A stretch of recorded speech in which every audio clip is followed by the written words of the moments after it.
Configuring TLS for Azure SQL Virtual Network integration is a crucial step to ensure secure communication between your Azure SQL database and virtual network.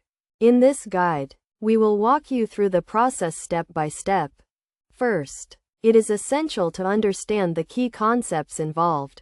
Transport Layer Security, or TLS, is a cryptographic protocol used to provide secure communication over a network. Azure SQL Database supports TLS to encrypt data in transit. To configure TLS for Azure SQL Virtual Network integration, start by creating a virtual network and a subnet in Azure. This will be used to host your Azure SQL database. Next, create an Azure SQL database and enable the Allow Azure Services and Resources to access this server option. Then, configure the TLS settings for your Azure SQL database. You can do this by navigating to the Connection Security section of your Azure SQL database settings. Here, you can enable TLS encryption and specify the minimum TLS version required.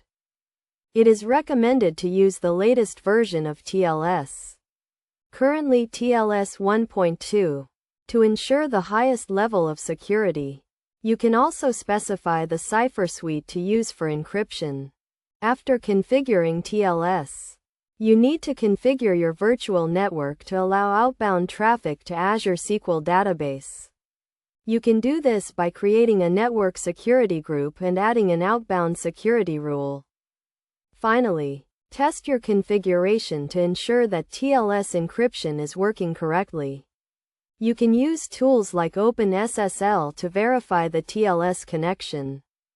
Best practices for configuring TLS for Azure SQL Virtual Network integration include using the latest version of TLS, specifying a strong cipher suite, and regularly reviewing and updating your TLS configuration to ensure it remains secure.